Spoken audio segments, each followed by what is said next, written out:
Meet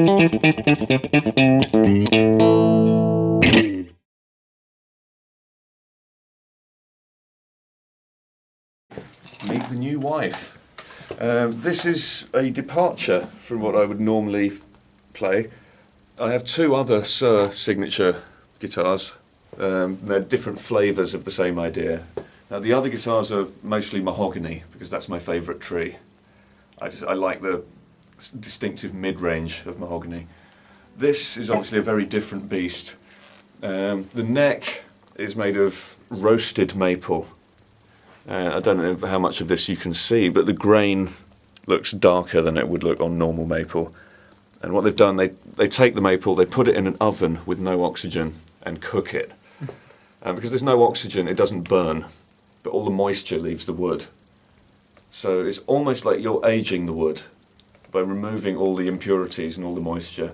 And the result is it resonates differently, and it seems more resistant to changes in climate, which is great for me because I fly to all sorts of strange parts of the world with different weather systems. And with a mahogany neck, it's going to move. Every time I get off the plane, I've got maybe 2 hours to readjust the neck and wait for it to set in its new position before I go on stage. This neck doesn't care what the weather's like. It's a lot more stable. So I'm having fun with this neck at the moment. The body is basswood with you can't really see anything except I've damaged it. The top is plain maple. You might have seen me playing prettier guitars than this, but to me it always looks like I've stolen it because I look homeless, and if I've got a beautiful, beautiful guitar with a kind of quintuple A grade maple top, it's too pretty for me. So this is just normal maple, and I feel good with this. The lacquer is nitrocellulose. It's what they used to use in the 50s to spray on all the old Strats, and I think it sounds different. There's a challenge for our photographer here. If I tilt this in the light, maybe you can see it's crazed. The lacquer's kind of cracked. Are you getting that? Which is cool. It's very thin. I think it sounds different. I think that it feels like the body is vibrating more freely, and it gets injured a lot more quickly. I've had this guitar since January. I've taken very good care of it, and pieces of it are falling off already. But that was pretty much the idea, to have a guitar that's not too pretty, so when I take it out into the ugly world of rock and roll and actually do gigs with it, I don't feel guilty when it gets its first war wound. As a random little story, this lacquer, the nitrocellulose, they're not allowed to use it in the state of California where Suhr guitars are made. It's illegal because apparently it harms the ozone layer in some way. So what they do is they make the body, they put the paint on the body, and then they mail it to someone in another state that doesn't care about its ozone so much. And then they spray the lacquer on it there and then mail it back to California. So it's completely legal, and that's the result. What else can I tell you about this guitar? Stainless steel frets. Most of the Suhr guitars seem to have these. They last for a very, very long time. Bending, bending feels very smooth, and the intonation stays accurate for longer because you're not wearing the fret out so quickly. So we like stainless steel frets. The pickups, John makes his own pickups. So I think this is, what is this? HSS Plus. That's an SSH Plus, that's what it is. That's an SSV, and this is an FL.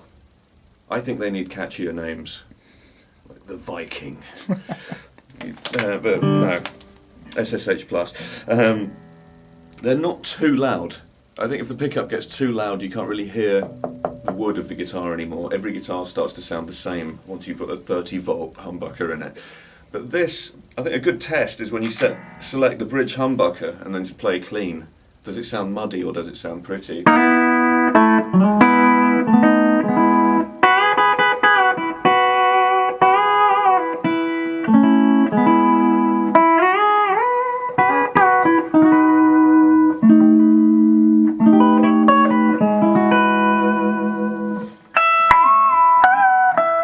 I think that's a nice clean sound. And everything else on this guitar is a kind of variation of some sort. If I move the pickup selector here, I get that pickup coupled with this half of the bridge pickup. So it's a kind of snarling. And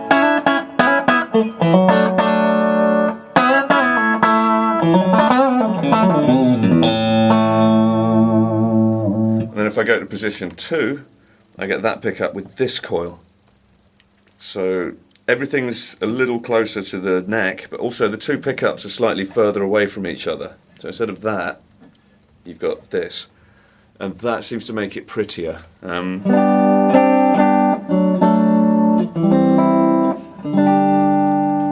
then the logical extension, position 3, I've got just that coil and this coil on their own. So it's a bit like a Telecaster.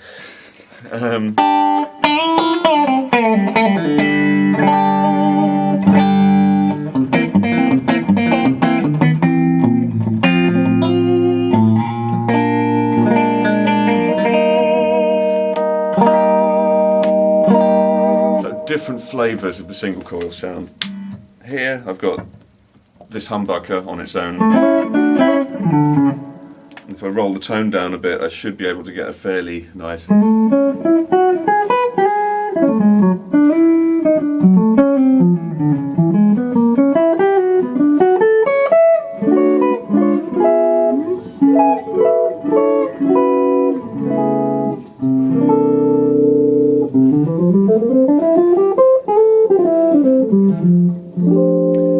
It doesn't really sound like a 175, but it's close enough, I think. I like having all these options because sometimes I have to fly somewhere to do a session or gig and I don't know what sound people expect me to have when I get there. So with that wiring system you pretty much get all the sounds. That just leaves the button of doom. You must be wondering about this, so I'll fire up some distortion and you can see what this button does.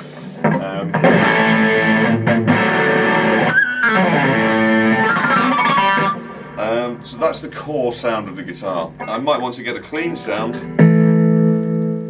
by using some single coil setting and rolling the volume knob down.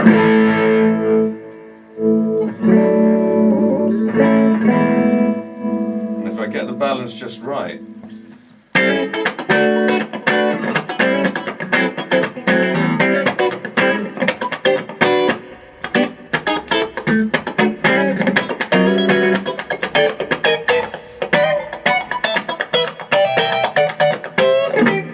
so even if I'm hitting really hard, it's clean.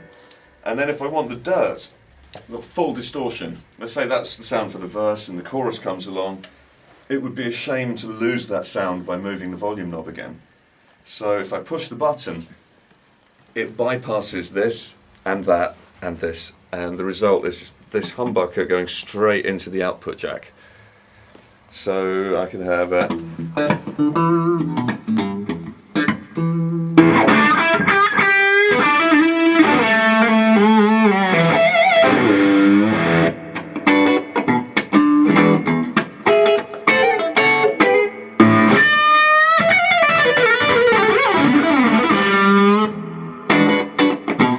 So to be able to do that without needing any pedals or having to step on the floor for anything helps me in my life. It keeps things simple.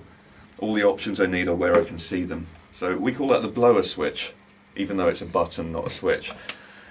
And there's one other trick on this guitar, not counting this, that's just a scrunchie to mute the strings. The secret weapon is on the back. This is a tremolo, and I think you can see what it's doing. There's a rod attached to this part, and there's a kind of tube attached to this part. And at the moment, there's no friction. So it's a floating trem. I can pull up, and I can push down. Now the problem with that is if I want to play in drop D tuning, or I want to play one of those country pedal steel licks where I'm bending some notes and not other notes, every string is affected by any string bend I do. Behold, if I play the E string and then bend the A string, So if you have a tremolo that floats, you have stability problems with tuning. Certain things become difficult. This solves the problem by, if I tighten these two things up, like that, the trem won't move anymore. So if I want drop D tuning,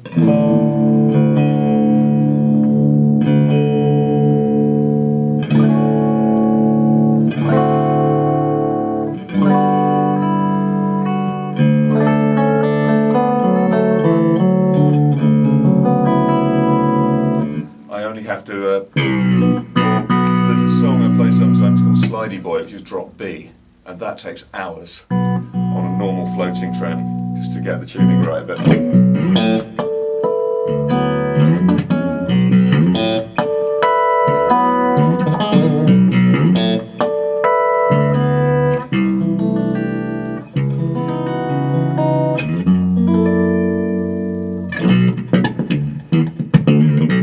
so we like the tremolo, and then if I want to make silly noises, it's back. So I like the fact that it's so immediate, and I like the fact that I only have to take one guitar on the aeroplane, which saves a lot of money and problems.